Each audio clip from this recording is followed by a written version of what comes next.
আজকের ক্লাসে আমরা শিখবো কিভাবে আমরা খুবই সহজে বন্ধুদের মানসিক সহায়তা দিতে পারি। অনেক সময় এমন হয় না যে আমাদের ফ্রেন্ডরা কোনো কিছু নিয়ে খুবই স্ট্রেসড বা খুবই স্যাড বা খুবই ডিপ্রেসড, এবং আমরা চাচ্ছি তাদেরকে কিভাবে আমরা সাহায্য করতে পারি সেটা ফিগার আউট করতে, কিন্তু আমরা কোনোভাবেই বুঝতে পারছি না যে তাদেরকে কি বলা উচিত বা তাদেরকে কিভাবে সাপোর্ট করা উচিত।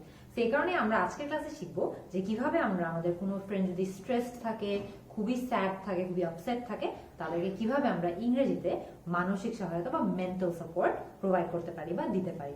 তো একদম প্রথমে মনে করেন আপনি আপনার ফ্রেন্ডকে দেখলেন এবং সে যে খুবই আপসেট, খুবই স্যাড বা খুবই স্ট্রেসড কিছু একটা নিয়ে একটা কঠিন সময় সে পার করছে, সেটা আপনি তাকে দেখেই বুঝতে পারছেন। আপনি কি বলতে পারেন একদম শুরুতে? আপনি বলতে পারেন, I can see you are dash, I can see you are going through a tough time, যে আমি দেখতে পাচ্ছি যে তুমি একটা কঠিন সময় পার করছো। I can see you are passing a difficult time, এরও মানে হলো যে আমি বুঝতে পারছি যে তুমি একটা কঠিন সময় পার করছো। আপনি হয়তো এটাও বলতে পারেন, I can see you are upset, I can see you are not doing so well. আপসেটের মানে হলো যে সে কিছু একটা নিয়ে তার হয়তো বা মন খারাপ। নট ডুইং সো ওয়েল মানে হলো যে সে খুব একটা ভালো নেই। সেখানে ড্যাশে কিন্তু আপনি চাইলে এর মধ্যে যে কোনো কিছুই বসিয়ে দিতে পারবেন, কিন্তু বাক্যের ওভারঅল স্ট্রাকচার বা পুরো সেন্টেন্সটা কিন্তু সেমই থাকছে। এরপরে মনে করেন যে আপনারা হয়তো আপনাদের ফ্রেন্ডদেরকে বলতে চান যে তারা যে কোনো সময় যে কোনো কিছু নিয়ে আপনাদেরকে কল করতে পারে। যখনই তাদের কোনো কিছু নিয়ে কথা বলার থাকে, কিছু নিয়ে তারা হয়তো আলোচনা করতে চায়, তারা আপনাকে তখনই ফোন দিতে পারে। এটাও কিন্তু খুবই সহজে ইংলিশে বলা যায়। কিভাবে? If you feel like dash you can call me any time. If you feel like talking you can call me any time, যে যখন কথা বলার ইচ্ছা হবে জাস্ট আমাকে ফোন দিলেই হচ্ছে, আমি হাজির।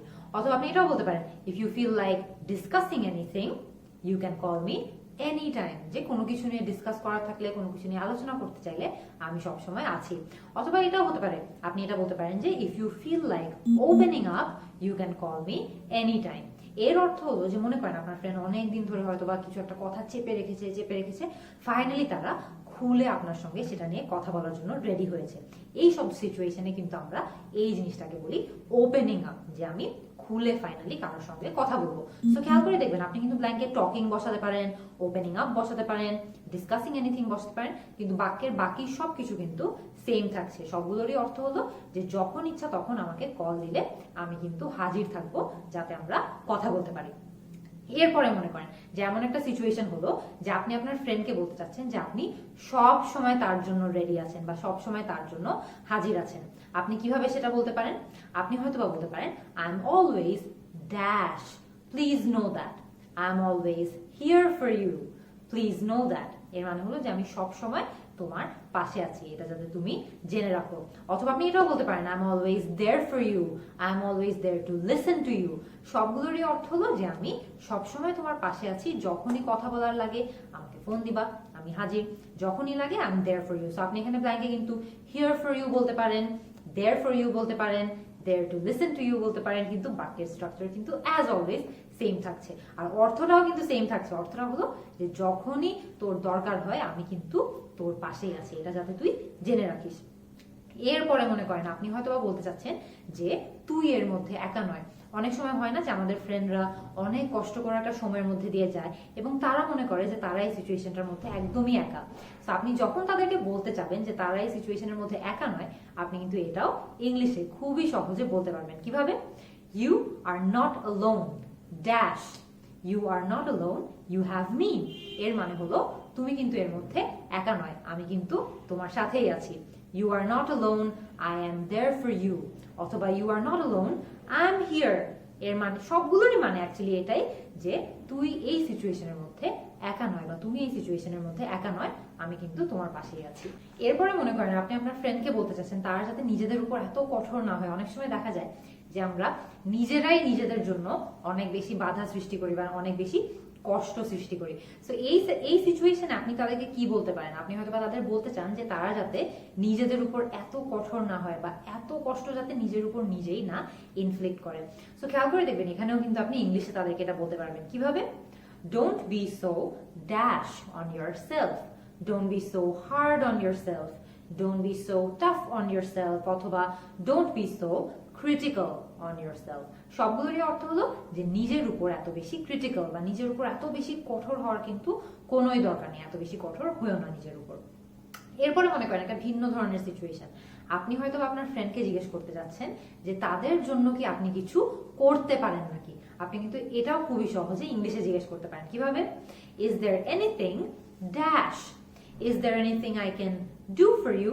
এর মানে হলো যে তোর জন্য কি আমি কিছু করতে পারি বা তোমার জন্য কি আমি কিছু করতে পারি। Is there anything I can help you with, এরও মানে হলো যে এমন কি কিছু আছে যেটা নিয়ে আমি তোমার সাহায্য করতে পারি বা তোমাকে একটু হেল্প করতে পারি। অথবা আপনি কিন্তু এটাও বলতে পারেন is there anything you need my help with.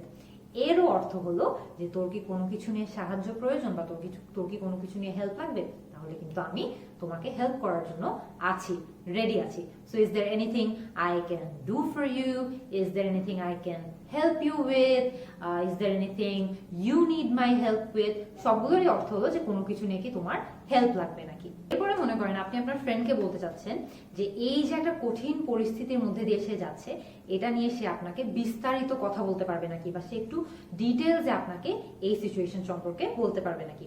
আপনি কিন্তু খুবই সহজে এটাও ইংলিশে তাকে জিজ্ঞেস করতে পারেন। কিভাবে? Can you tell me more about dash, can you tell me more about what's going on with you. এর মানে হলো যে তোমার সাথে কি হচ্ছে আমাকে কি আরেকটু বিস্তারিত বলতে পারবে। Can you tell me more about what's happening with you? Can you tell me more about what's wrong? So খেয়াল করে দেখবেন, can you tell me more about what's going on with you? What's happening with you? What's wrong? সবগুলোরই অর্থ হলো যে তোমার সাথে তুমি যে কঠিন একটা পরিস্থিতির মধ্যে দিয়ে যাচ্ছ, একটা কঠিন সিচুয়েশনের মধ্যে দিয়ে যাচ্ছ, এটা নিয়ে কি আমাকে আরেকটু বিস্তারিত বলতে পারবে বা এটা নিয়ে কি আমাকে আরেকটু ডিটেলস বলতে পারবে। তো এই ধরনের সিচুয়েশনে কিন্তু আপনি ইজিলি চাইলে এই প্রশ্নটা বা এই বাক্যটা ইউজ করতে পারেন। লাস্ট একটা বাক্য, মনে করেন আপনি জাস্ট আপনার ফ্রেন্ড জাস্ট খুবই কষ্টকর একটা সিচুয়েশনের মধ্যে আছে, আপনি জাস্ট বলতে চাচ্ছেন যে সেই যে এই সিচুয়েশন দিয়ে গো থ্রু করছে বা এই পরিস্থিতির মধ্যে দিয়ে যাচ্ছে, এটা নিয়ে আপনি অনেক বেশি দুঃখী বা আপনি অনেক বেশি কষ্ট বোধ করছেন। কিভাবে বলতে পারেন? I am so dash you are going through this, I am so sad you are going through this. মানে তুই যে এই সিচুয়েশনের মধ্যে দিয়ে যাচ্ছিস বা এই পরিস্থিতির মধ্যে দিয়ে যাচ্ছিস, আমি এটা জেনে অনেক বেশি দুঃখ ফিল করছি বা অনেক বেশি কষ্ট লাগছে আমার। অথবা আপনি এটাও বলতে পারেন I am so sorry you are going through this. এরও মানে হলো যে আমি খুবই দুঃখিত যে এই পরিস্থিতির মধ্যে দিয়ে তোকে যেতে হচ্ছে। সো খেয়াল করে দেখবেন আমাদের ফ্রেন্ডরা কিন্তু অনেক সময় অনেক কিছু নিয়ে অনেক মানসিক চাপের মধ্যে থাকে, অনেক কিছু নিয়ে অনেক সময় অনেক ডিপ্রেস থাকে, অনেক স্যাড থাকে, অনেক আপসেট থাকে, এবং সেই সিচুয়েশনগুলোতে কিন্তু আমরা বুঝে উঠতে পারি না যে কিভাবে আমরা তাদেরকে মানসিক সহায়তা দিব বা তাদেরকে মেন্টাল সাপোর্ট দিব। এই জন্যই কিন্তু আমরা আজকে খুব সিম্পল 8টা বাক্য শিখেছি, যে বাক্যগুলোর ইউজ করে বা যে বাক্যগুলো ব্যবহার করে আমরা কিন্তু একটু হলেও আমাদের ফ্রেন্ডদেরকে মেন্টাল সাপোর্ট দিতে পারবো যখন তারা খুবই কঠিন সিচুয়েশনের মধ্যে দিয়ে যাচ্ছে। এর বাইরেও কিন্তু আরো অনেক ধরনের বাক্য ইউজ করে আমরা আমাদের ফ্রেন্ডদেরকে সাপোর্ট করতে পারি, বা আমাদের কাছের মানুষজন যারা যে কোনো কেউ ডিফিকাল্ট কোনো সময় পার করে থাকলে তাদেরকেও সাপোর্ট করতে পারি।